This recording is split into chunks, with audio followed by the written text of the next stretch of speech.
Are the Patriots the #1 team in the National Football League? After the brilliance of Bill Belichick, Keyshawn's friend, I'm quite sure that's not something he would deny. But then you never know. You never know what Keyshawn, he could be. It depends on his mood. 1 minute it's like this, and another minute he's the Grinch that stole Christmas. That's supposed to be me. But you see, Keyshawn, you just never know with him. You just never know. Am I right? Can we start the show? Am I right?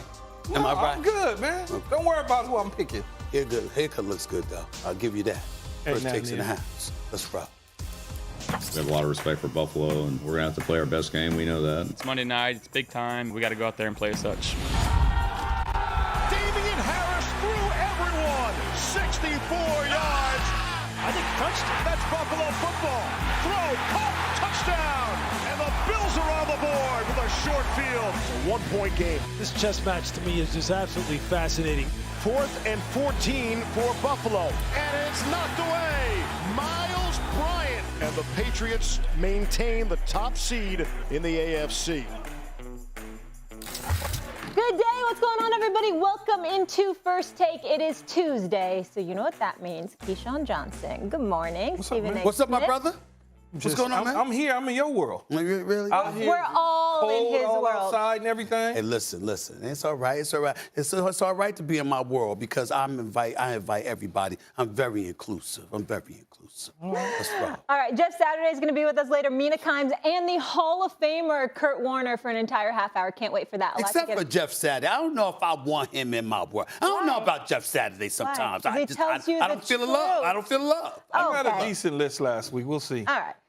Oh, yeah, we got that, too. That's coming up, too. Stephen Seeless. All right, guys, despite attempting only 3 passes, the Patriots defeat the Bills 14-10 with the wind gusting in Buffalo at over 40 miles per hour. Quarterback Mac Jones was 2 of 3 for 19 yards, and the Pats ran for 222 yards on 46 carries. The 3 pass attempts were the fewest by any team since the 70s. Here's Micah Hyde not happy with the loss or the media. It's been over 40 years since the team has won a game running that few times in a game. He's passing that few times. Is that embarrassing? I mean, what kind Boy, of question? what are we doing, bro? What kind of question is that? It's a question. The nation's going to be criticizing you of calling you. All right. I think we keep gave that. up All right. 7 points. Yeah, 14 14 to 14. 14 to 10. Is that the final score? We made stops when we had to. They had one big run. I mean, they got good backs. Yeah. All right. This goes in this respect. It's all about respect. I come here every single week and I answer your questions truthfully, honestly. I appreciate you guys. Don't do that. Don't do that. Okay. I'll start with you, Stephen A. Your reaction to Mike Hyde. Well, listen, they had just lost a game. When you throw the word embarrassing out there after a game, I can understand Poyer and Michael Hyde reacting to some degree. I get where they're coming from, but the other side to it is this. You've got inclement weather. You know the wind is vicious. They threw 3 passes. They ran 48 plays, and 45 of them were running plays. And somehow, some way, you ended up losing a game on your home turf. Again, if it were me as a reporter, I wouldn't have asked a question like that. I would ask, how do you feel about the fact that they ran the ball? They threw the ball just 3 times the whole game and beat you. Explain that. I wouldn't have thrown it out like that. The flip side to it is that all of that, I think that if you Micah Hyde, you Poyer and those boys, you got to look in the mirror and understand that this team has owned the AFC East for the last 20 years, basically, with the exception of last year. You get to the AFC Championship game last year. You walk into last night's game behind the New England Patriots, who are now in first place after the year that they had last year. They have a rookie quarterback, and they seem to have regained what they had over the previous 20 years as it pertains to y'all. So it's real easy to point the finger at the media and say, yo, come on, man, all of that ain't necessary. It's a lot harder to look yourself in the mirror and acknowledge the fact that it might not be your fault because as a defense, you did only give up 14 points. But in the end, you ended up walking with your head down in defeat. at the hand of this same franchise. You might want to look at yourself before you look at the media, although, again, if I was a member of the media in attendance for that game, I would not have asked the question. It was never going to be a high-scoring game. So the 14 points, you can miss me with that, right? It was never going to be high-scoring. Right. The problem that I have with it is they asked Sean McDermott the same damn thing, and he said, of course I'm embarrassed. I'm embarrassed every time I lose. Yeah, I didn't see that. So I get it. And so from a defensive standpoint, somebody just ran down your throat 222 yards on 46 carries. Right. Okay? That's a lot when you're supposed to be the doomsday defense. We watched the Indianapolis coach a couple weeks ago go right into that same building. Yeah. And Jonathan Taylor had a field day. So now it's repeating itself all over again. The one thing that those two gentlemen should go back and do is look at the film and regroup. Because you knew, Molly, that they were going to run they were going to run the ball every single damn play. But you yet refused to stop it or slow it down. Okay, you put them in short yardage situations multiple times in the game. There was no major adjustments made by Leslie Frazier and Sean McDermott at all. That's right. They had defensive backs on the field when they should have had jumbo goal line type personnel out there. So in the end, I don't feel sorry for them. Okay, so with that being said, they run for 185 yards 2 weeks ago, to speak to Keyshawn's point. Absolutely. The Patriots have ripped off 7 straight wins. Are they the team to beat in the AFC, Key? No, they're not the team to beat. And like Stephen A started the show off talking about, I'm relationship personally with the New England Patriots. Bill Belichick was a former defensive coordinator on staff. I know a lot of people over there, but they're not the team to beat right now. The team to beat right now is the Kansas City Chiefs because they've been there, they've done it. They may not be giving us that 35, 42-point games in high-powered octane offenses we have become accustomed to, Stephen A., over the last several years. But they're winning football games, and they know how to win, even if the score is 22-9. If I told you that 22-9 victory was the Carolina Panthers beating the Denver Broncos 22-9, you say, oh, that was a 2-score game. That's a good football game. But because we're so accustomed to watching high-octane performances by Kansas City's offense, and we're not getting that right now because what defenses are doing is they're taking the stretch game away from them and only allowing the dink and the dunk. What is coming to the party for them, though, is the defense. And as long as that defense continues to play that way, it's a plus. And you say, well, why not the New England Patriots? The New England Patriots and that quarterback, they're winning, but has he been tested to a point where now all of a sudden he's got to match a quarterback for quarterback performance? And has he failed miserably? Not yet. Those two things haven't happened. It was supposed to be this week against Buffalo and Josh Allen, but the weather changed everything. They had to run the football. And then when I look at the schedule down the line, I think that Kansas City has a tougher schedule, but they know how to win. And that's important. Okay. Knowing how to win. Okay, I feel what you're saying. I think you're wrong. Okay, you can think that. I know, that's right. I do think it, Keyshawn. I do think it, Keyshawn, okay? And I'm about to tell you why. Because, see, last night was a prime example of why the New England Patriots right now, in my opinion, are the number 1 team in the AFC, okay? When you think about it, let's think about what this 7-game winning streak here. Yeah, they beat the Jets, beat the Chargers, beat Carolina, destroyed Cleveland 45-7, shut out Atlanta. I know Atlanta's not that great, but they shut them out, okay? Beat Tennessee, blew them out, okay? And then you see they go in the inclement weather, those crazy conditions last night. They say, you know what, we ain't going to throw the damn football. We going to run it. Bill Belichick is the mastermind. That's what he is, okay? And here's what I mean when I say he's the mastermind. It's about making sure I'm not just going to do what I'm great at. I'm going to do I'm going to exploit your weakness at every single turn. He's about winning. He ain't about style points. He ain't about, looking pretty. Whatever it takes. And if anybody has the potential to make a struggling Kansas City Chiefs offense look even worse, it would be Bill Belichick. That's number 1. Number 2, I think about this, and I give Mac Jones credit because not every quarterback can go out there and the offensive coordinator and the quarterback, you ain't going to really work today. You're going to hand that ball off. That's what the hell you going to do. You're going to hand the ball off. That's not hard. It's the weather. I know it's not hard, but what I'm saying to you is that egos take into consideration. That's not an issue with Mac Jones, which is an important component to recognize. You got this kid Stevenson. You got Harris, who had a bad foot. They can run the football even more effectively than they did last night if Harris was healthy. Number 3, when I look at their defense, I keep bringing this point up. 8 guys. decided I'm not showing up last year due to COVID. They returned this year. So when I'm looking at Hightower and I'm looking at Judon, who they acquired in the offseason, I'm looking at Kyle Van Noy, who returned from Miami. I'm looking at Jackson in the secondary, McCourty and these boys. I'm saying not only are they skilled, not only can they play, not only are they exceptionally well coached by the mastermind, because that's his signature. He was a champion as a defensive coordinator before he ever became a champion as a head coach. But also, they're veterans. They're experienced and they're accustomed to playing together. And the system is not unfamiliar to at least half of them.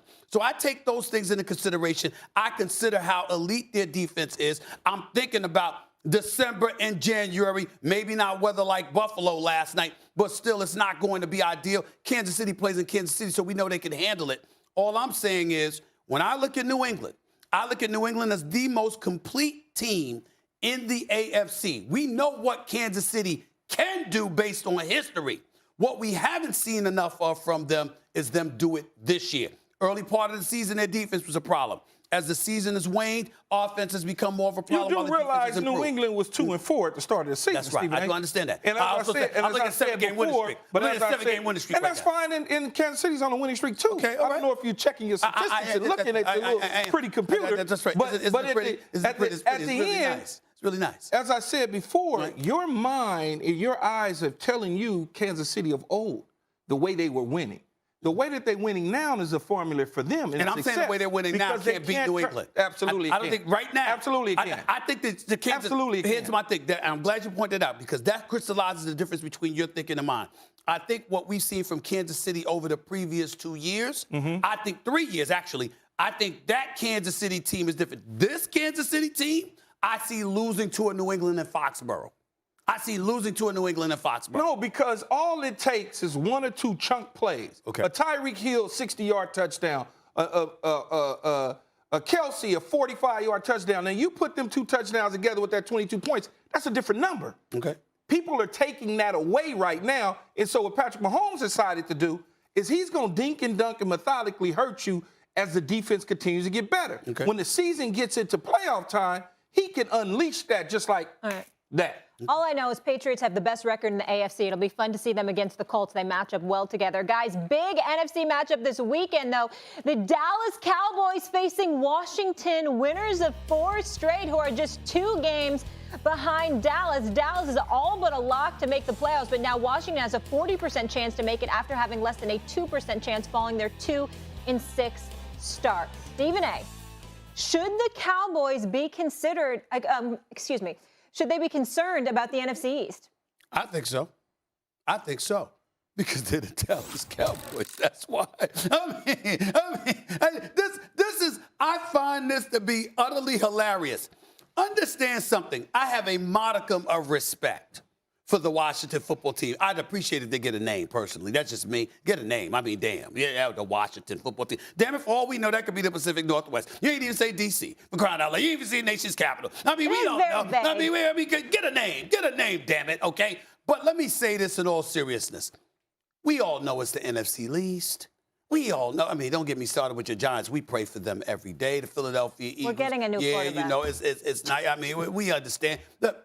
The Washington football team is an average team. Their record says so. But somehow, some way, the Dallas Cowboys have made it interesting. This is what I'm talking about right here.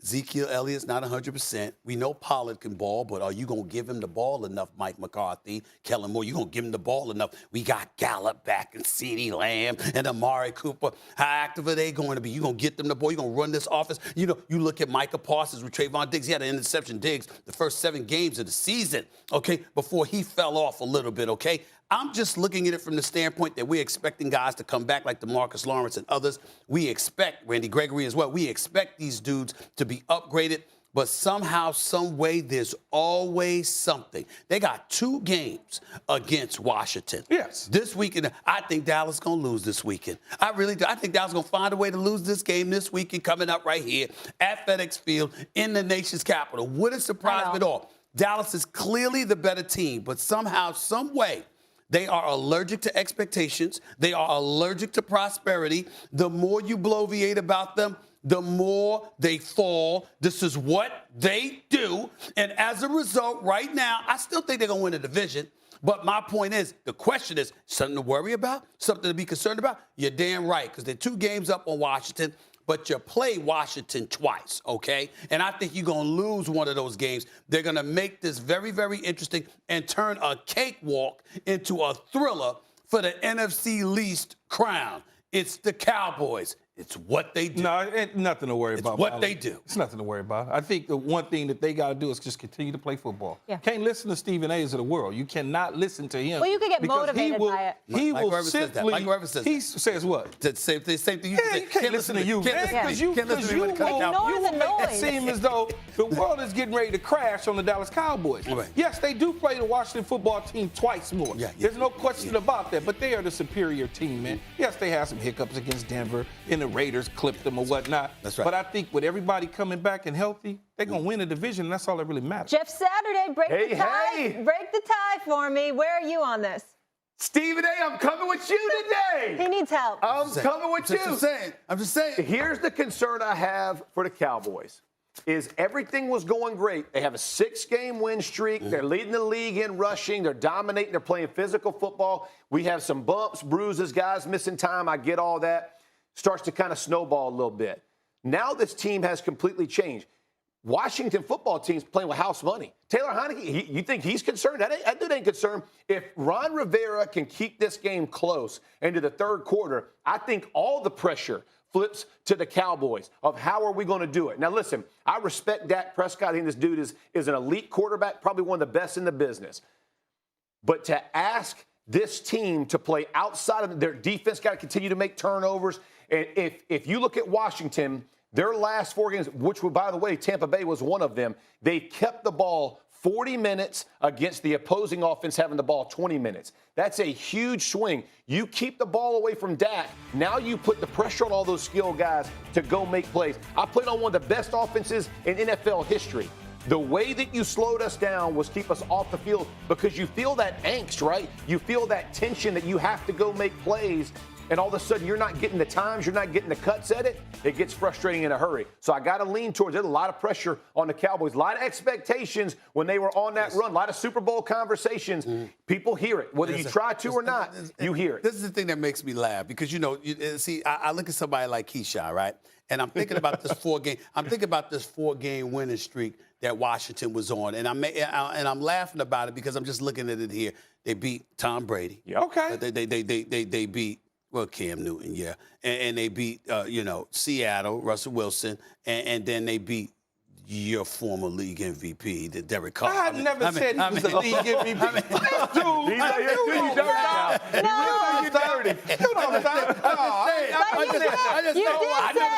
said he was elite. You said he was up there with the Brady's and the Rodgers. His defense. I never thought about Way to walk it back. I never associated Carr with the letters MVP until you. No, he's so. You almost made me cuss, man. Come on now. He's trying to throw that in there. I'm just saying, at the beginning of the season, that's what you were talking, right? Now that you faded, you know what I'm saying? That's when he went to L.A. He went to L.A. after that one because of Derek Carr. And all I'm saying to you is this. The Dallas Cowboys, this is what people don't realize. Listen, we all know I can't stand Cowboy fans. You understand what I'm saying? Do you understand that I'm treated like a star when I go to Dallas?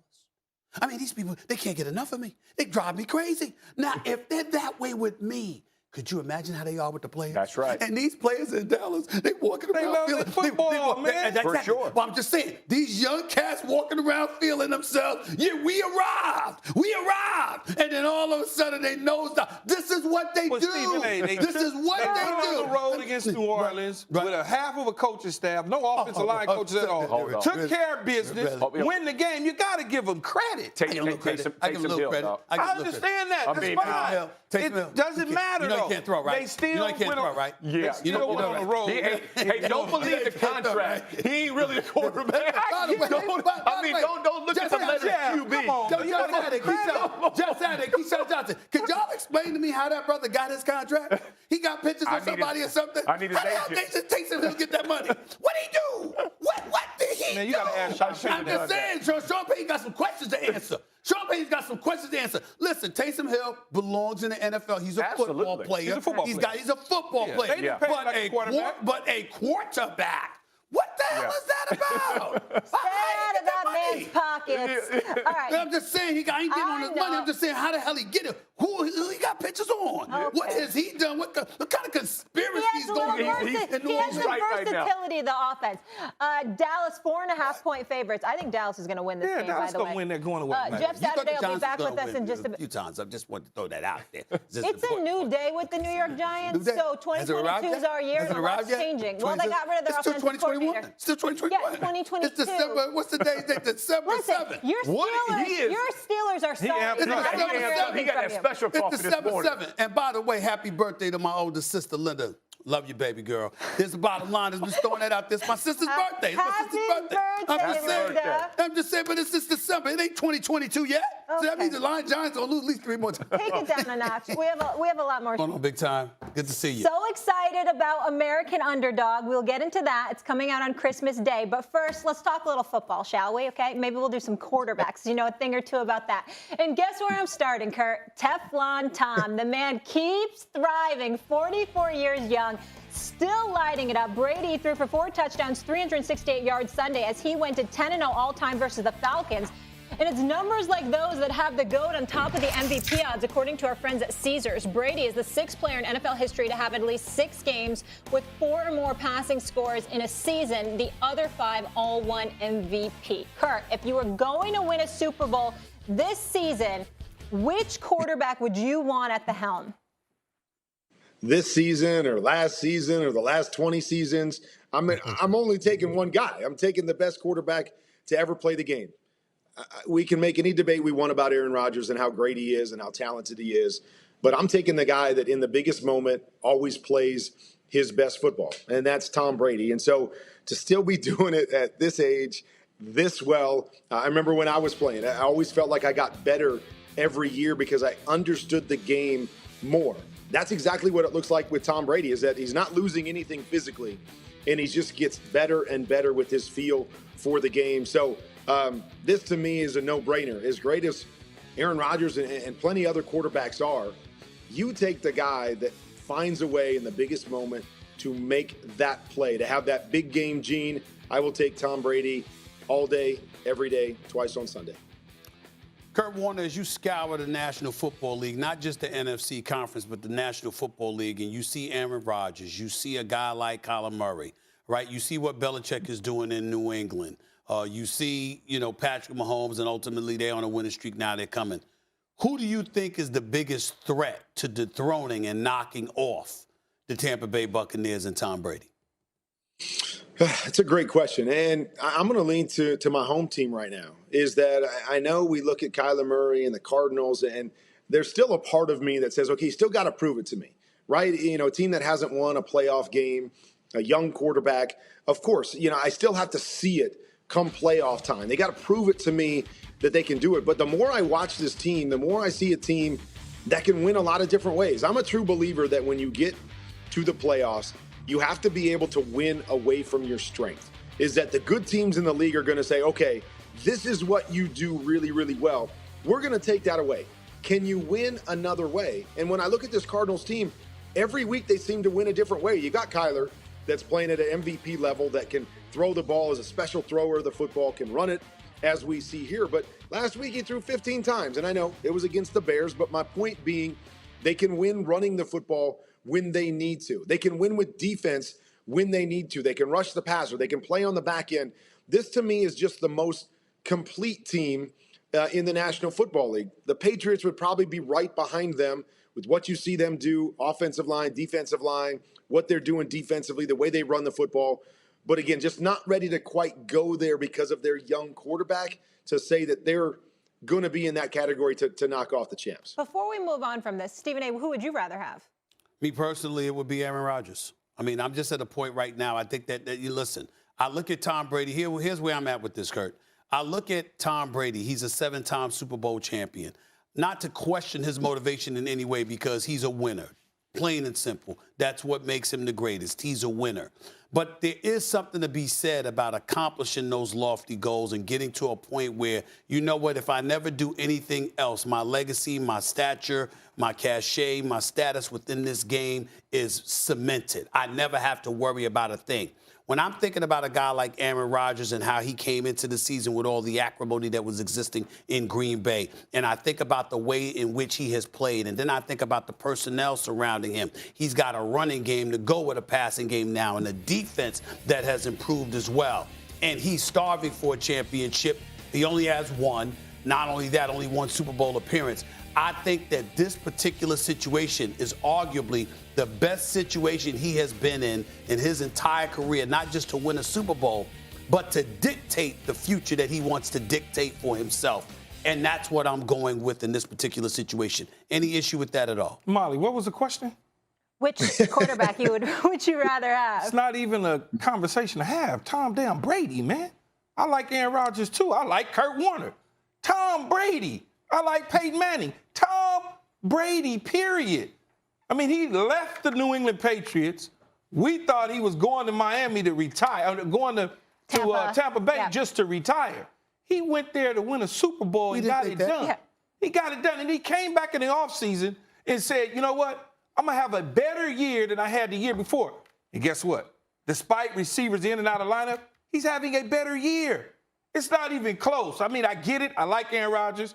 He's got phenomenal talent. He's got arm strength, his mind, his body. I get it. But I'm taking a dude that's 44 damn years old. It's not even close, Stephen A. It's not close. Kurt Warner, go ahead, man. No, I mean, I have no argument with what you're saying, but to sit here and say that, well, because Aaron's had all this stuff go the way that it's gone over the last year or so, and even this season, that he's got a bigger chip on his shoulder than Tom Brady, I think we got to be careful with that one. One thing we know about Tom Brady is that he's always got a reason to win. It's the reason that he plays this game, and I don't think it's ever going to come to a point where he's coming back for a year and going, oh, well, my legacy's good. I'll just play another year. He's playing to win championships. He's playing to write more of a legacy, to win back-to-back championships, to do things that people have never done before. So, I understand what you're saying about Aaron Rodgers, and I believe he's motivated to get another championship, to get back to the Super Bowl, because he's only been to one. As great as he's been, that's going to be a part of his legacy. That's all there, but I don't think we can ever discount what edge Tom Brady has and why he's playing this game. And I don't think it's ever going to be, this year if I don't win it, it's okay. That's not how Tom Brady plays. Yeah, my bold prediction, Brady versus Belichick this year's Super Bowl. But, Kurt, this is about you, Kurt, the American underdog. So, in 1999, let me transition here. You were part of a Rams team that earned the nickname Greatest Show on Turf with your high-powered, record-setting offense, and culminated at the end of the season with a thrilling win over the Tennessee Titans in Super Bowl 34. We now want to welcome in Jeff Saturday, who also played on some talented teams in his day. And he has something to say, Kurt. Good to see you again, Jeff. Jeff, what's going on, my man? What's up? What's the word? Kurt, great to see you. I just want to get it on record. Like we hear the greatest show on turf. I just want everybody to know how you really feel about the greater than greatest show on turf. We're just a little bit further east than you, but we donned that horseshoe. I'm just looking for some confirmation. I love the movie. I love the heart. I love the story. Obviously, I just want a little love from you back to that side in the horseshoe land. You guys were great. We ushered in what you guys did, though. That's what we did. I mean, it was we had to show the league what it was all about, what was possible for you guys to even believe that you could be that. But I mean, obviously you guys had talent. But I'll take our talent. I'll stack our talent up against anybody that's ever played the game, any team that's ever been assembled. When you put our collection of talent together with all the Hall of Famers that are there, but even the great players that aren't in the Hall of Fame, we had some really, really special talent there, and I know you guys did as well. I'm not sure you had quite as much as we did, and to be able to do it 3 years like we did at a time when the league never had seen anything like it, you guys are great. But I'm still going with us. He's shaking his head. Yeah, I'm with Kurt on that one. What? They have just the receiver spot alone. They were 4 deep. Just the receiver. And then if you want to add Marshall in there, in and out of the backfield. And I know y'all had Edgerrin. I get it. But yeah, I ain't gonna lie to you. Now let me ask y'all this. Go ahead. Is it better to be good for 3 years? No, but we're not talking about that. Or 12 years. So if you were to say the greatest, doesn't longevity have to play into the greatest? You trying to flip it, though. No, I ain't trying to flip nothing. Y'all flipped on me. I thought we had some loyalty in this room. Obviously, we got none. No loyalty up in here. I can understand Kurt Warner, Hollywood star, the whole deal. He gonna have to stay strong. But y'all just turned on me that fast. First of all, a couple of very important nuggets to throw out there. He's the better part of the NFL Network in the morning with him and Michael Irvin. I love Mooch and my brother Rich Eisen. But that damn playmaker Michael Irvin contaminating their studio the way that he is. Thank God Kurt Warner's there. That's number one. Number two, I get where you coming from because Peyton Manning was a dude. I will remind you that you are talking to a Hall of Famer. Who is a Super Bowl champion, Absolutely. who, by the way, was complete 65% of his passes that year, who had Torrey Holt and Isaac Bruce. Marshall Falk was a thousand. You didn't even mention Isaac Hakeem. I got that. But then Marshall Falk, 1,300-yard rusher, 1,000-yard receiver coming out of the backfield. Okay, excuse me, greatest show on turf. I got to give them the edge. Stephen, I don't even think we played most of the fourth quarters at that time either, because that was during the era when you actually took your players out and you played everybody when you started to win football games. Unlike now, where they keep guys in when you're up 30 points at the end and you're still throwing touchdown passes. So completely different time and place as well. There's some truth to pulling some players now. They did pull some. Listen, Kurt knows what my college roommate, Nate Hopgood-Chittick, God rest his soul, he's no longer with us, was on that Super Bowl team. So I was pulling for him hard. They were legit. I give them credit. I'm not saying they're better. Legit? I'm not saying they're better than the Colts. That's your compliment. They were the greats. They were the greats. I got to go with it. I thought when you're the original, you're better than a copy. Yeah. I thought that you respect the original. The greatest show on turf, they were before y'all. You always have to improve. You always have to improve. Guys, did you watch Monday Night Football? Peyton Manning took a lot of shots at Jeff. He's a little fired up right now. You know what? I should go with Kurt on this, actually, because of Manning. He always taking shots. It wasn't that people unbelievable. Your story inspires me. You've overcome insurmountable odds. But I'm just curious, what role did your faith play in this journey of your life? Oh, my faith was huge, and it's twofold. My faith in higher power in God and His role in my life, and really my purpose. That's kind of how I look at faith more than anything else. Is that a lot of people look at it like, I got this faith that God made me throw better passes, or He made my spiral a little bit tighter, or helped me win a Super Bowl. Where really it's more about being able to step into my purpose and understand what God wanted to use me for. And, in football, obviously, I always felt was that backdrop, that this was the platform that I was going to be able to use to impact other people. So faith was vital, in that regard. And obviously the faith in myself and the faith that other people had in me and the way that they pushed me are all elements that are in my life that are the kind of the crux of who I am. And in this journey that people are going to see on the big screen. Kurt, a lot of people have a story to tell, some more compelling than others, obviously. Yours is incredibly compelling. But I want to know, did you really want to tell this story? When did you make the decision that you wanted this story to be told? And why is it that you wanted this story to be told? I tell you what, Stephen A., I don't think I ever made that decision. I think the decision is made by other people. Mm-hmm. When other people start to tell you, this is a story that needs to be told, or this is a story that inspired me. The number of people over the years that had heard my story and said, it was your story that kept me going when I was in my grocery store moment, when I found myself in a place where I didn't want to be, I didn't know where I was going, I didn't know how to get out of there and chase my dream.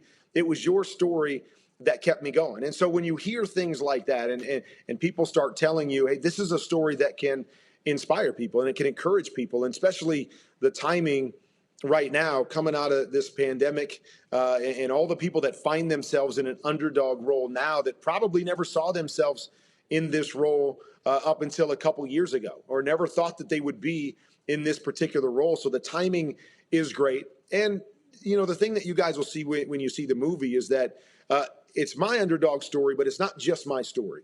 My wife has an incredibly compelling story. My son, who was injured when he was young, has a compelling story. And it's kind of the story of how all of us together and the support and the faith of people around you and how we learn and grow from other people to become the people, or maybe in this case, the player that I would ultimately become. And that's, to me, what's so exciting about this movie is that it's the football story. And it's the compelling part because football is such a huge part of our culture.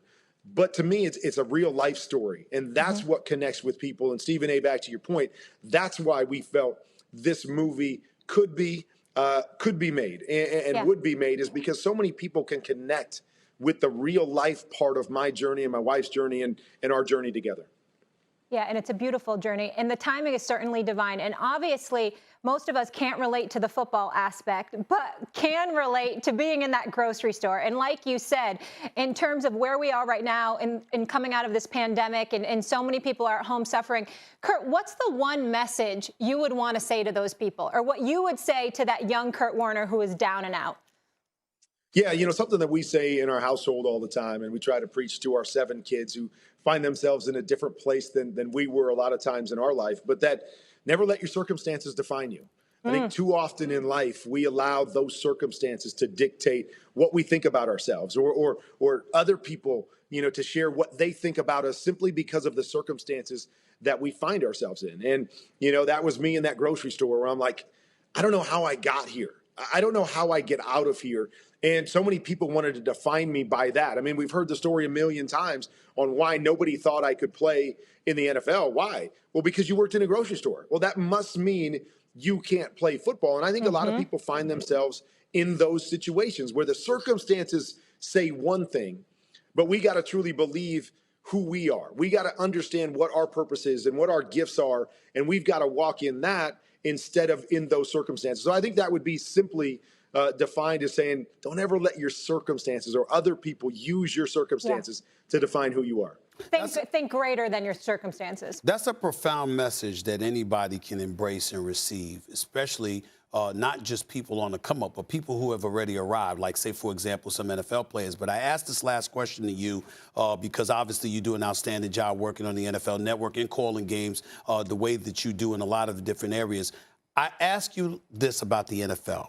As it stands today, looking at the league, what advice would you give contemporaries, players in the NFL, coaches, etc., as we move forward, not just from the times in terms of a pandemic, but the microscopic times we live in where everybody's under a microscope? Obviously, you're representing the #1 brand in all of sports, that is the National Football League. Looking at the NFL and seeing what you've seen today, the good, the bad, the ugly, what advice would you give to guys playing today about what it takes to move forward in representing not themselves, but the brand of the NFL as well? Well, Stephen, I think what I would say, and I think where our country and society is right now, is what we've always loved about sports is that it brings people together and it celebrates the differences that we have, whether it's the differences of the positions that we play and the skill sets that go with it, whether it's the backgrounds that we come from, whether it's the faith that we have, all of that stuff. And I believe, we look at the league, and the league to me is a great representative of our country, and it's a great tool for us to use to galvanize our country. And to me, I would just simply say, continue to embrace the differences that we have, to celebrate the differences that we have. And that's what I love so much about our game, is that we have the ability on Sunday afternoons to all put aside all those differences and enjoy the product on the field and enjoy those players. Let's continue to use our platform to make sure that our country and society as a whole continues to embrace and celebrate those differences as well. Yeah, and learn from each other's differences. Well, Kurt, thank you so much to you and your family for sharing your story with us, and thank you so much for your time today. We really appreciate it. Great seeing you. You got it. Always good to be on with you guys. Yeah, all right. All the best. Be sure to check out American Underdog in theaters Christmas Day. See the upgrade? See the difference with having him on the show and having Michael Irvin? I mean, it's just. We had a beautiful, touching moment, and then you had to be Stephen A. again. Very, very beautiful moment. Kurt Warner is fabulous. Michael Irvin, and he's fat. He had 829 yards, 5 TDs. Also, happy birthday, T.O., who turns 48 today. Stephen A., did T.O. deserve to be honored by the Bills? No. No. I mean, this is one of the stupidest things I've ever seen an NFL team do. And just for the record, this is no knock against T.O. I consider T.O. one of the top 3-4 receivers in the history of the game. Worthy of Hall of Fame. It should have been a first-time inductee. Never should have had to wait to get into the Hall of Fame. This is not casting any aspersions on him.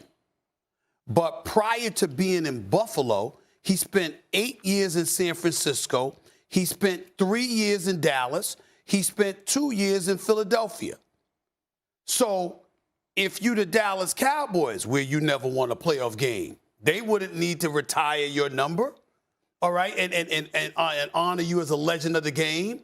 Philadelphia, he helped, even though he was injured for the playoffs, he had such a stellar season and balled out in the Super Bowl. Okay, but still, in terms of Philadelphia lore, that's not necessarily because you was only there for 2 years. If you're going to be honored by anybody, it makes sense to be honored by San Francisco because you were there for 8 years, even though you didn't win any Super Bowls there because that was when Jerry Rice and Joe Montana was there before you. In Buffalo, he spent 1 year. That 1 year, he had like 55 receptions for 800 and change, 829 receiving yards. They were 6-10. What the hell are you, for what? If anything, all you did last night, Buffalo, was remind us how inept you were back then. I think he was a fan favorite though when he was in Buffalo, so it might be to hype the crowd up or something. Okay, really? Know. So that's what. So Hall of Famers did the cheerleader there. That's what we doing. Hey man, all I can do is say that's what they did. I'm not knocking T.O. I get it, yeah. T.O. didn't do anything wrong. He's a Hall of Famer and worthy. Season as the 12-12 Lakers face the 13-11 Celtics, Stephen A. would go as far as to say they're irrelevant. Take a listen. It ain't LeBron James' fault. When that brother healthy, we know what he brings to the table. But because of the rest of the team, the Lakers are on the verge of being irrelevant in the championship equation. When we talk about fear as it pertains to the Warriors or the Suns, fear is what we should be talking about with the Lakers. Who should I start with, Mr. Hot Take? And you got on a Kobe jacket. Man, what's wrong with you, man? Yeah, that is so disrespectful. What that got to do with anything? How are you going to rep Kobe, the ultimate Laker, and then talk that blasphemy? Because I'm not talking about Kobe's Lakers, but the fact that you can even have that I'm talking about I hate these when you Lakers, imitate my okay? voice. So all that's right. So state your case, and then you'll respond. Are the Lakers on the verge of irrelevance? Not only are they on the verge of irrelevancy, let me show you how Keyshawn, I'm about to say something even the great Keyshawn Johnson can't come back from. You're going to agree with me on this. Are the Lakers synonymous with championships, yes or no? Yes. Exactly. Yeah. So my point is, when I'm talking about relevancy, I'm saying if you're not a part of the championship equation as a member of the Lakers, you ain't going to matter. Now, if you were the Knicks, you can get the first round and you relevant. You would know. You was at the game the other night looking very disappointed. I was hurt right now. They didn't show the picture of me when the Knicks came back and erased a 20-point deficit. They showed me when we were down 20. Yeah, but they lost anyway. They lost anyway, matter? but that's neither here nor there. My point is that, listen, you got to crawl before you walk when you're a New York Knicks fan, along with various other franchises. The Los Angeles Lakers are the Los Angeles Lakers. It's a different standard. And what I am saying is that if I'm looking at you as a team, and I'm saying ain't no way in hell you winning the championship. That's my definition. 24 games into the season? Let me finish.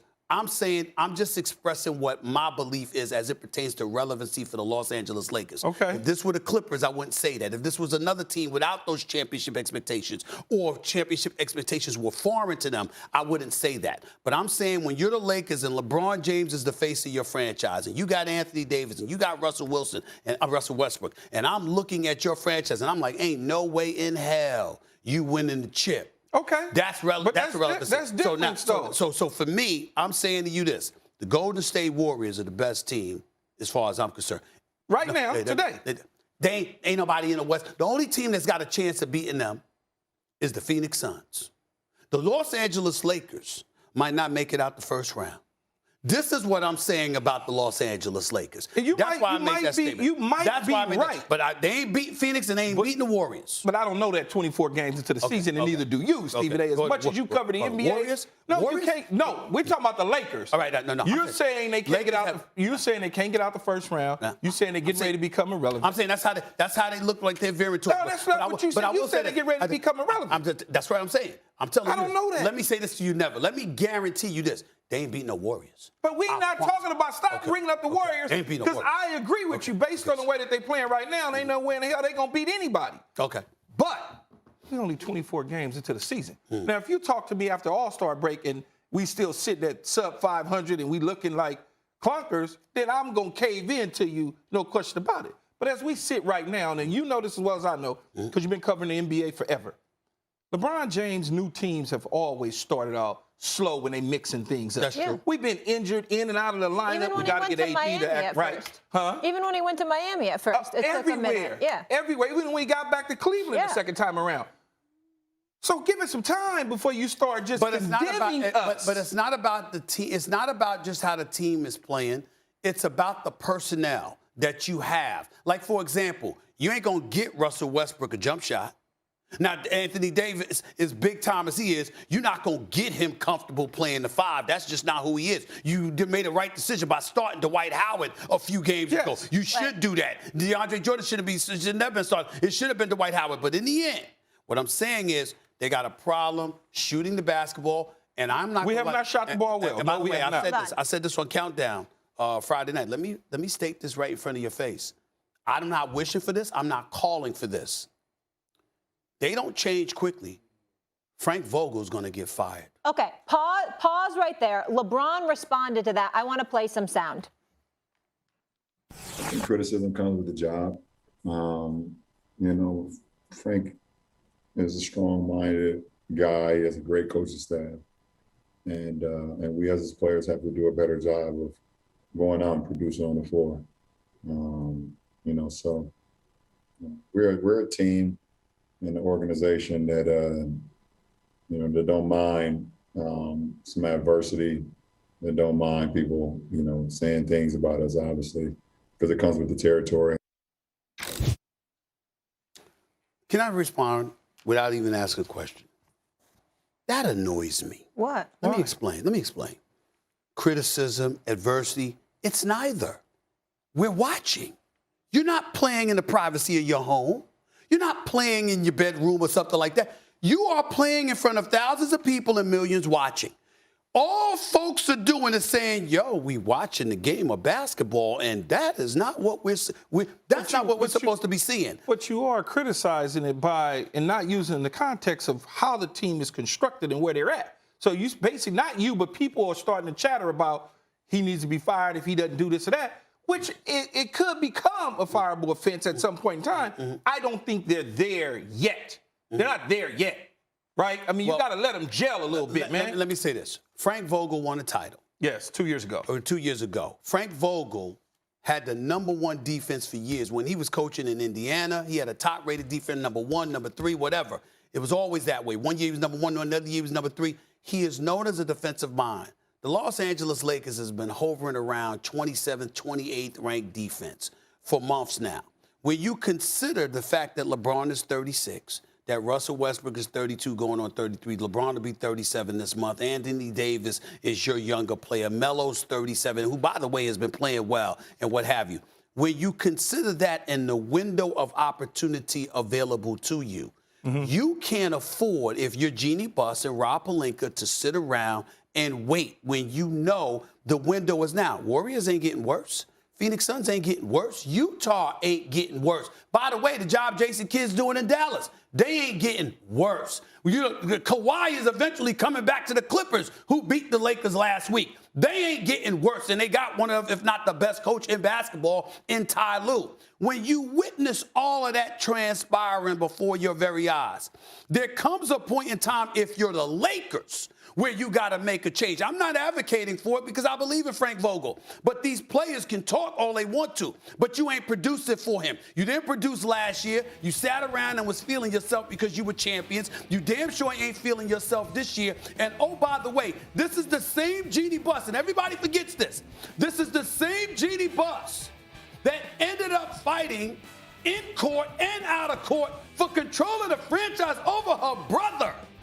If the wonderful woman that Jeannie Buss is, who's phenomenal, makes a decision to fight her brother on behalf of the franchise, what you think she gonna do to Frank Vogel if this continues? I'm never gonna say that she not gonna heads aren't gonna roll. Heads ain't gonna roll 25 games, 26 games into the season. And I'm saying, so you got to give it an opportunity to develop. You got to. Defensively, yes, they've been struggling. How many new faces are on that defense? It's like me and you. We ain't worked together much, but when we work together, because we got off-camera chemistry, we can just do our thing. They got to be able to do the same thing, but you got to give them time to gel, to mesh. I don't believe people are giving them that opportunity in that time, Stephen A. I'm saying. Just because it's the Lakers and LeBron. Yeah, but at some point, listen, sooner than later, you don't wait. I know it's fluid. I know all of that. I'm glad it's fluid. I think he's confused. It's fluid. It's fluid. It's fluid. Only recency bias, Batman. Because you done lost your mind. If it's so fluid, how are we not considering the Bills? You can come back because the list is fluid. You know how he gets away with all of it? It's fluid, man. It's fluid. You're biased, Jeff Saturday. You're biased. You can do what you need to do. It's your list. This list is bananas. It's fluid. It's fluid. Yeah. You know what time it is. Oh, yeah. You know what time it is. Steven say, listen, I got Jeff Saturday right here to my right. I got Keyshawn Johnson. He decided coming from L.A. He want to be here in my face, trying to debunk my list. He even got Molly Q in the mix with her Benedict Arnold stuff. It don't matter, damn it. It don't matter. We gonna get this right. List. The A list. Here we go. Give me number 5 on the list, please, right now. Give it to the Kansas City Chiefs, Keyshawn. Why? We know they're on a winning streak. We understand that their defense has improved. We understand Patrick Mahomes is still their quarterback. Travis Kelce is still their tight end. Tyreek Hill is still their wide receiver. But we all know they've been struggling a little bit offensively. We haven't seen them do what they're accustomed to doing. They're still one of the top 5 teams in the NFL, though. We can't disrespect the greatness of them brothers in KC, so we got to give them some love. They're number 5 on the list, please. They ain't number 4, though. Give it to me right here, please. The New England Patriots, winners of 7 straight. The number 1 team in the AFC. Obviously in the lead in the AFC East. Ugly game last night. Inclement weather. Buffalo, the wind, gusting all over the place. Only 3 pass attempts the entire game, but they still got it done because their defense is all that and a bag of chips. They top 4. They ain't top 3, though. Give it to me right here. The reigning, defending Super Bowl champion, Tom Brady and the Tampa Bay Buccaneers. They go to the ATL, handle their business. Gronk is back in the lineup. We know what that does for Brady. Arguably the greatest tandem, or at least one of the greatest tandem, which is undisputable. We see Leonard Fournette running roughshod over everybody. Antonio Brown ain't even back yet. We got to keep our eyes on them. They're definitely top 3. The GOAT, Tom Brady, is guiding the way in that regard. They ain't top 2, though. Give it to me right here. The best team right now with the best record in football is the Arizona Cardinals. Kyler Murray is back in the mix. DeAndre Hopkins is back in the mix. You still got Green and those boys. Connor is running the football and pass catching out of the backfield effectively. Their defense is opportunistic. We understand what they bring to the table. Had a virtual bye week, though, going up against them sorry Chicago Bears. Matt Nagy, it was nice seeing you as a head coach. It ends, but after Christmas, my brother, you are gone. But the Cardinals, they deserve props. They ain't number 1, though. We know who I'm going with number 1. He's a bad man. I'm talking about Aaron Rodgers. By the way, Aaron Jones is back. Dylan is in the backfield. Dynamic duo, Scantling, Lazard, Cobb, and of course Devontae Adams as weapons. Their defense is improved. I'm looking at them right now being led by Aaron Rodgers. I like what I'm seeing. I'm going to go with them right now as the number 1 team in the NFL. This is the A-list. The Packers, the Cardinals, the Bucs, the Patriots, the Chiefs. There you go. B+ where's the stands? And I'll flip, and the reason I'm going to do that to you, all this is cool. I like all this. This is good. I got to flip these two. Because when I look at the Pats, I'm not going to be a prisoner of a moment from last night in the way they dominated. I said 7 weeks. But the way they dominated an overrated defense, as far as I'm concerned, with the Buffalo Bills, because I watched Jonathan Taylor roll up in there and do basically the same thing. Yes, you did. Right? So when I look at that, but I look at Kansas City, and I look at Mac Jones, and I look at the Patriots. Mac Jones has yet to fall on his face, right? That's right. But he's yet to dominate a game with his arm. Like But that's not how they're built. Now, hold on. When you play against the Kansas City Chiefs and Patrick Mahomes, you're going to have to match point for point. I know we're looking at the 22-9 score against Denver, and we're looking at some of the slower scoring games, but he can turn on the switch in a heartbeat. We've yet to see Mac Jones do that. So if they happen to play in Kansas City or vice versa, Mac Jones is going to be the key to that. That's the only flip-flop. So it gives you I'm going to give you a B+. I got an answer for that, but I think that if all you've got is the flip, that deserves an A-. No, that deserves nothing. Stop it. Hold on. I got 1, 2, and 3 right, and you said you were flip 4 or 5, and for that, I get completely out of the A category. You're biased. Go ahead, Jeff Saturday. I'm gonna let y'all vote. This is a below B. I'm gonna tell you right now. Wow. First of all, the Patriots. I am a prisoner of the moment. They got to be up at number 2. Oh, okay. Okay? You're going to move the Patriots all the way up. I'm putting the Bucks 1. I'm putting Patriots 2. The Bucks above the Packers? I'm putting Arizona. I ain't done. I'm putting Patriots 2. I'm putting Packers 3. I'm putting Cardinals 4. Listen, I'm making a bunch of moves because of score, because of what they are. You're just doing that because of me. I'm telling you how. You're not being sincere. I'm giving you the list. This is ridiculous. Listen, you're going to change the whole top 4. The Chiefs, to me, aren't on. The Indianapolis Colts should be number 5. I'm going to tell you right now, they play tomorrow. I'm telling you right now, the 2 hottest teams in the AFC, Patriots and Colts. And you're looking, and the Colts gave one away against the Bucs. First of all, they gave it away. First of all. Okay, let me hear. Jonathan Taylor ain't running for 185 yards against the New England Patriots. Let's get that out the way right now. Number 1. Whoa. Number 2. Hold on. Don't you? Whoa. He's a stud. Whoa. I'm with you. Okay? Slow that thing down. I'm with you. I love Jonathan Taylor. I love Jonathan Taylor. He ain't running for 185 yards against the Patriots. That's number 1. Number 2. Carson Wentz in the accident waiting to happen. Wait. Carson Wentz? Yeah, I don't believe in the Colts like that. Hold on. 21-5. Hold on. No, I don't believe in the Colts like that. I just have one question. Who did the Packers play last week? That's okay, though. They don't get punished for being on a bye. So what? They're on a bye. Number 1 last week. How are you going to? Yes, you can. Yes. Because I had them number 1 last week. If I had them number 1 last week and they had a bye, why would I take them off number 1? It's consistent. There's nothing wrong. No, you don't. It's fluid every week. You don't reward teams that don't play. You don't reward teams that don't play. You have your arguments weak, Molly. Your arguments weak right now. The Cardinals' concern for me is always Murray and what it's going to look like physically for him as you process. Well, how long? I'll tell you, it's fluid. Hold on. Wait a minute. But right now, we approaching week 13. Yeah. Who got the best record in football? Okay, McCoy won 2 games. So they were winning before, but Kyler Murray went down. Right now ain't. But listen, I'm telling you, if those 2 played tomorrow, if the Bucs play the Cardinals, if they play tomorrow, I'm taking the Bucs. Who are you picking? I'm taking the Bucs though if they play tomorrow. Who are you picking? I'm for sure taking the Depends on Bucs. where we are. No. Your list is out. It depends on where we are. New England won 7 straight. You're not even rewarding them. Excuse me. They're top of the I got them the AFC. best team in the AFC. I got them the best team in the AFC, but I think they're inferior to the top 3 teams in the They NFC. just went on the road and beat the Bills on Monday Night Football. The Bills ain't none of these 3. You think all 3 of these teams would beat them in a head-to-head matchup? Excuse me? Yes. I don't. You know what? Absolutely not. I don't think they'll beat them. I think the Bucs might be. Well, they already beat them. Yeah. And I think the Packers will beat them. But I don't think the Cardinals can beat the Patriots. I don't. Excuse me. Hold on. Packers beat the Cardinals. Packers beat the Cardinals. Do we got to move up? Packers beat the Cardinals? Yeah. I like that. But I also think that the Patriots will beat the Cardinals too. Let me tell you something. Forget that. Because you get ready to get my B+. You ready to get my B+. It should have been an A-. You should be tested. You got to be can't mess with Indy, though. I like Indy, but I can't mess with Indy. Indy is the They got second Indy in there? hottest team in the AFC. Yeah, but let me ask you this. Tell me any team in the AFC who wants to go face that squad right now. I didn't say they want to. I didn't say they want to. Got the Patriots this week. That's After a bye. so They both got a bye. Okay. But when those two meet up, and you tell me Jonathan Taylor can't run. List is fluid. The list is fluid. So when they play one another, come talk to You me. got the Chiefs up there right So now. what? What's wrong with the Chiefs? They on a winning streak too. I told you why. I'm flipping them. Chiefs a good team, Okay. man. We Excuse want to me. see high-flying scoring with them. And What are you thinking? You're going to rock with this? Are you going to rework it? With this. I'm not budging. Okay. I'm rocking with this.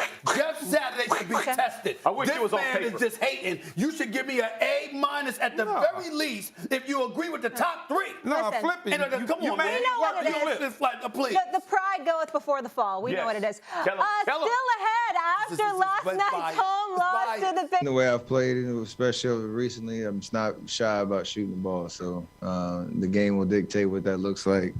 I'm not coming out with that as a true goal of how I'll play, but crazier things have happened. Chef Curry with the shot. Let's get it. Time for quick takes. Steph Curry hit 7 threes in last night's win against the Magic. He needs 16 more to break Ray Allen, my favorite player of all time, his three-pointers record. And as you just heard, Steph said don't rule him out breaking in the Warriors' next game versus the Blazers. Stephen A, will Steph break the record in his next game? I think that's going a little bit too far. What does he need? 16 threes in a game? I love Steph Curry. I think he's the greatest shooter God ever created. I don't see him hitting 16 threes in one game. Maybe the game after. I could see him hitting 9 and 1, 7 and another, 8 and 8 back-to-back games or something like that. Hell, I could see him hitting 11 or 12 threes and then 3 in another. But 16 threes in one game, I don't think so. I don't know. Like KG said, anything's possible. Over a course of games. No, they was asking us about the next game, though. Oh, okay. The next game. I don't think it's happening. It's happening within the next 2 games. Okay.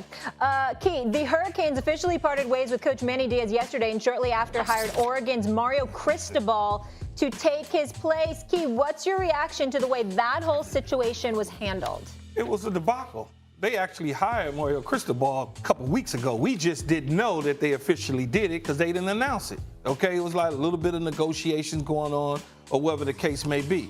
But I think it's pathetic the University of Miami would do such a thing to Manny Diaz, his staff, families, and other kids, because what happens in this situation, and people don't even really know this, there are kids that are committed to these universities.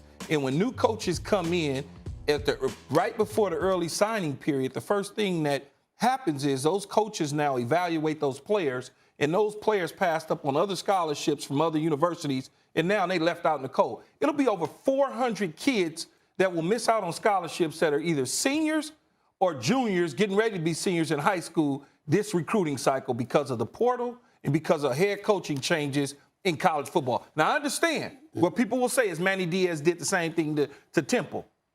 Didn't do the same thing to Temple. He took a job at Temple for a week and then went to Miami, which is a better job. I can argue that Oregon is a better job than the University of Miami right now. So can I right now. Seriously. But more so, I know this is the debate show, but for the purposes of just my own edification, I need clarity on your position. What do you believe Miami should have done?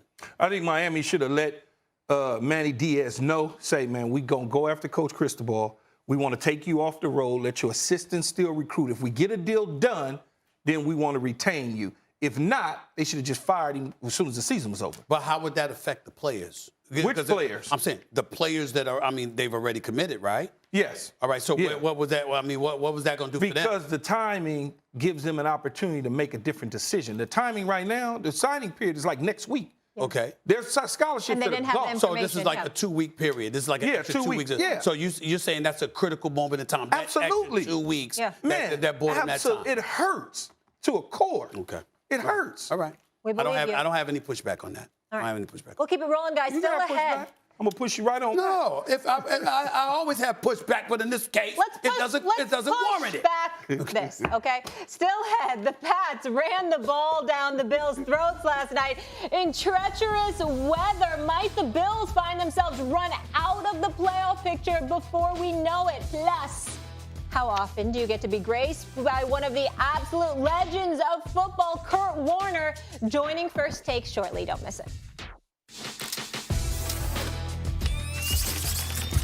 This is First Take, and we are just getting started. The legend himself, the Hall of Famer Kurt Warner, joins us in just a bit, talking about his new movie, of course. And we're going to make him pick Brady or Rodgers, or does he have another quarterback in mind? Who was the real greatest show on turf? You'll see what we mean. Don't miss that debate. And is the accident waiting to happen as soon as next weekend? Stephen A's thoughts on Dallas versus Washington. Mina joining us for that, too.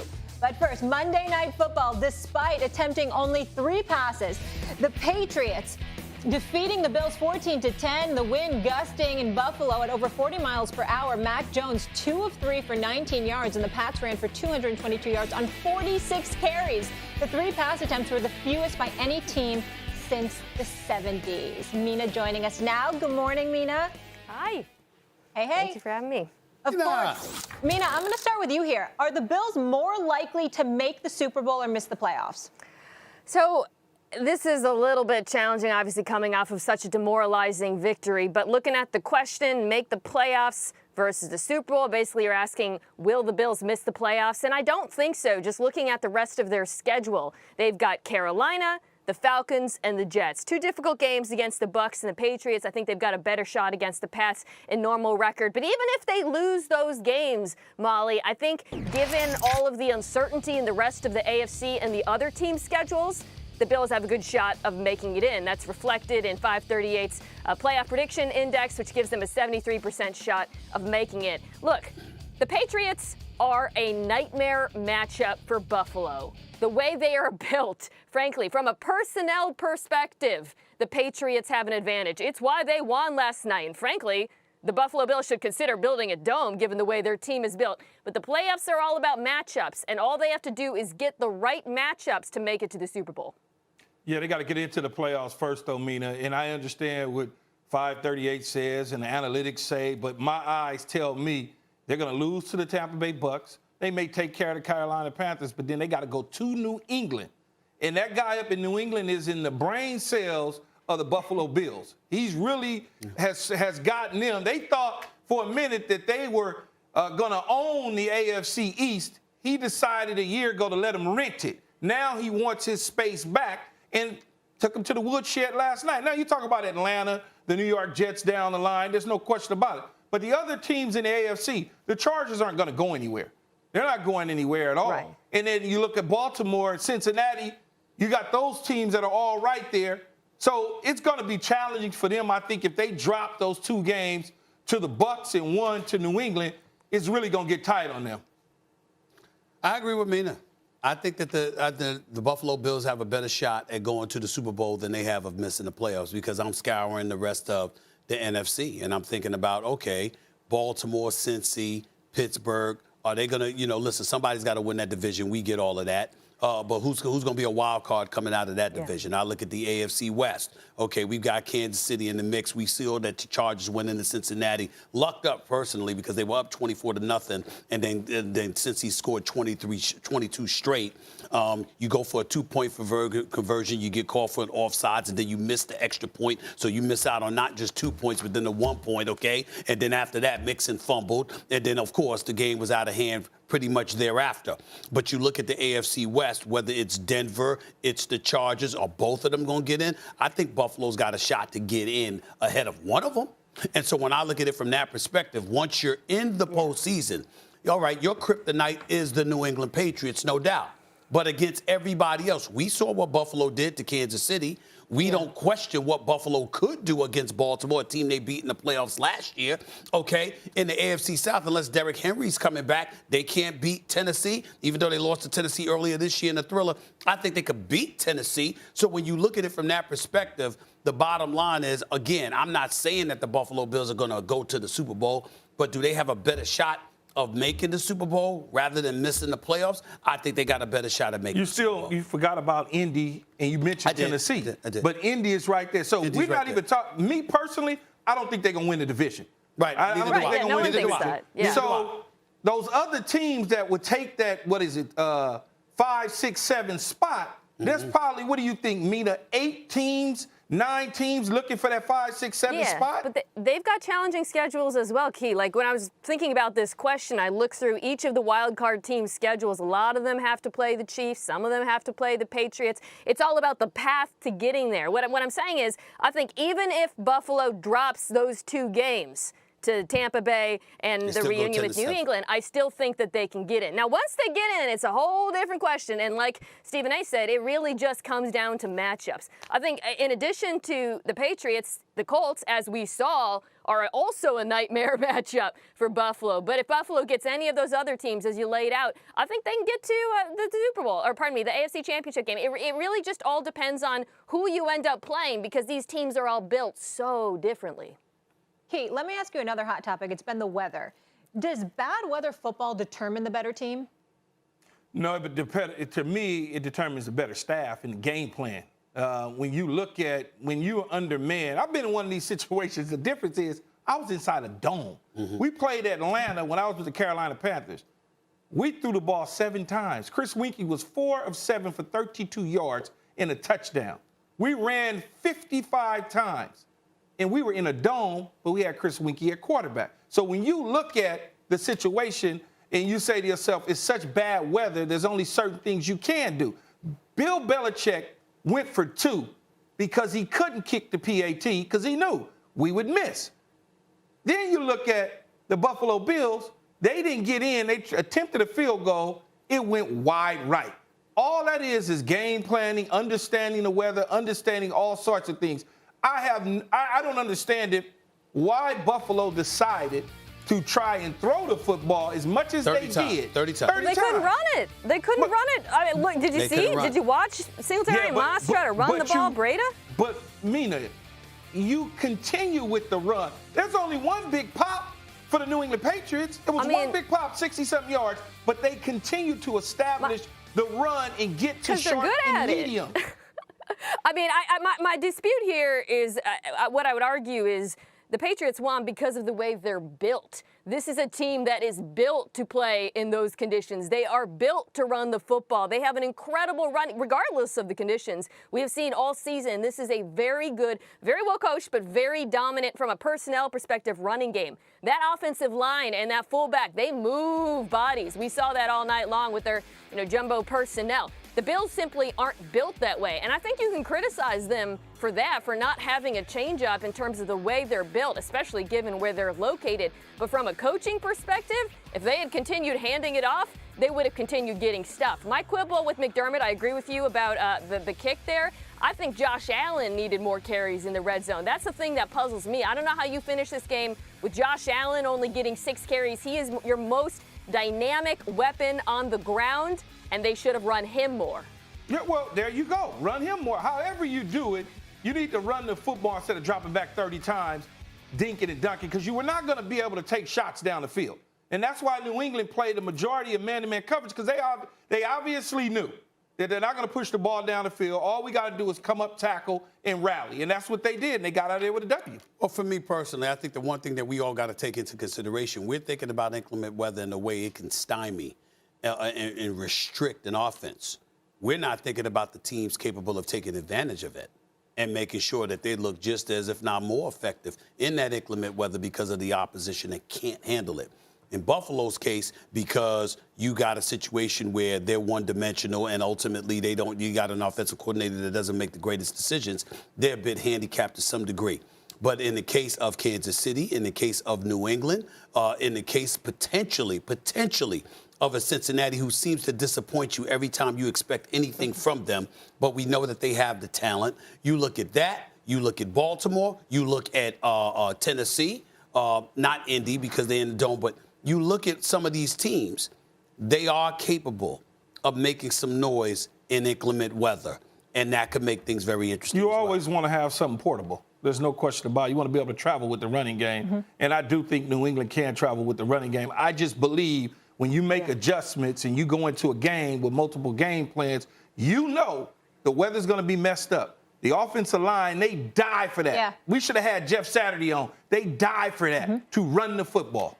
Yeah, I know they Jeff said died. now, but the Washington football team is just 2 games behind the Cowboys for the lead in the NFC East. At one point in the season, a lot of us thought Dallas would run away with the division, but now we have a tight race with Jerry's team and Washington still having 2 games to play each other. Cut to Sunday, where the Cowboys head to FedEx Field to try to end Taylor Heineke and the team without a name's 4-game winning streak. Does Stephen A think Washington has a chance?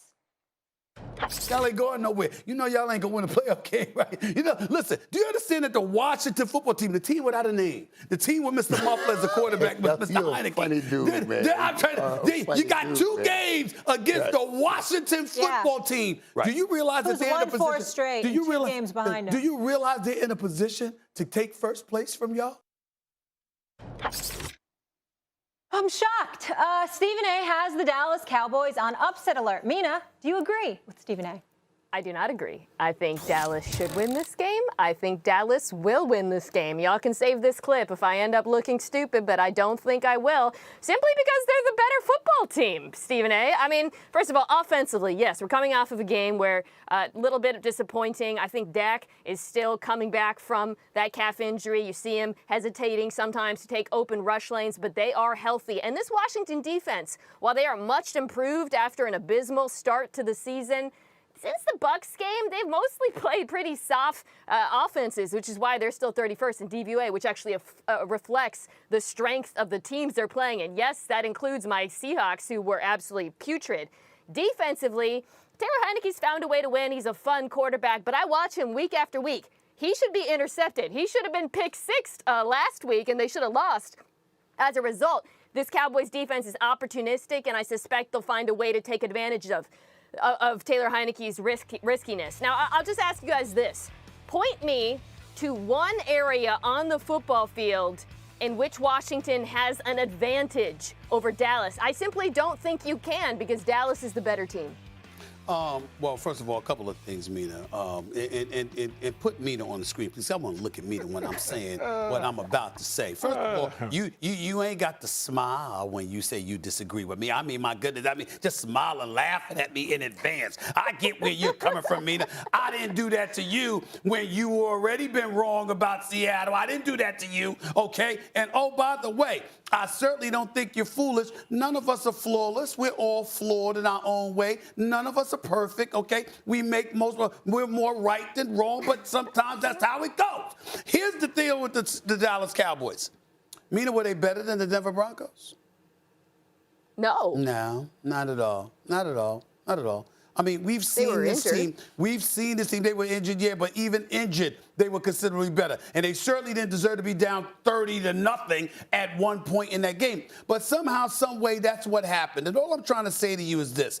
When we're talking about the Cowboys here, the mistake that I believe you are making, respectfully, is that you continue to look at this team and you dissect it in a very analytical fashion. As Keyshawn highlighted earlier, you just know your analytics backwards and forwards. And I get all of that. There's nothing wrong with that. All I'm trying to say to you is this. These are the Dallas Cowboys, and they do tend to defy logic from time to time in a very bad way. And this reeks to me of one of those situations where, okay, it's week 13 we're approaching. You are 8-4 on the season. You are in the NFC least, and you still are worried about holding on to the division because a 500 team is creeping up behind you. Taylor Heineke has completed about 68% of his passes. The brothers, I mean, he's no scrub now. He's been relatively impressive. He's not a scrub. He just should have been intercepted multiple times. I mean, Keyshawn, you saw that Raiders game. I can say that about pick 6. I can say, this is the same Keyshawn, Derek Carr. Anytime you say Keyshawn, just say Derek Carr. Just say Derek Carr, and that'll humble him, okay? The point that I'm trying to make to you is that these kind of things, I'm not saying Washington is better than Dallas. I know Dallas is the superior team, the better team, but they're allergic to prosperity. And as the moment shines on them, they will crumble. They're not winning both games against Washington this year. They're going to lose one of these games, and I believe it's going to be at FedEx Field. That's just my belief. Well, look, here we go. Dak Prescott is 12-1 in his last 13 games against the NFC least, like you say. That says something. That says that he walks into the building with his chest stuck out. Not only that, whether Ezekiel Elliott is healthy or not, they got a dude named Tony Pollard. If he gets the touches that he deserves to get, you can push Zeke on out the way and allow him to carry the running game. On top of that, we already know about all the skill positions and the weapons. Then on the defensive side of the ball, DeMarcus Lawrence is coming back. Now he gets an opportunity to start to play again and get the reps underneath his belt. Diggs, on the other hand, he's coming back to form because they don't have, I like McLaurin, I like the receiver, but they don't have a plethora of wide receivers that you have to worry about. So now you can play your real defense the way you want to. You can get after the quarterback the way that they're built to do. And look, man, at the end of the day, they know what's at stake, Stephen A. Yes, every now and then there is a hole in the boat, but they got to figure out how to keep it from leaking. A key to your note about the pass rush, Randy Gregory, who was fantastic earlier in the season, is also going to be playing in this game, I believe. So between him, Lawrence, and Parsons, Heineke is going to be up against it. And like I said, we know those Dallas DBs love to intercept the football. But my point, Stephen A., this isn't about analytics. This isn't about numbers. I asked a simple question. Point me to one area where Washington is the better team. And not about the curse, not about the juju. I cannot. They don't have it. There's nowhere. I cannot. Nowhere. I cannot. I've never denied that. Never once. All I tried to say to you is that somehow Dallas finds ways to lose those games. No, I don't think they're going to find a way to lose this one. Okay. They found ways to lose games that they fell asleep on. I don't think they're going to fall asleep based on the 2-game lead that they have against Washington, and they got to play them head-to-head. I don't think they're going to fall asleep on that. Okay. Quarterback's too good.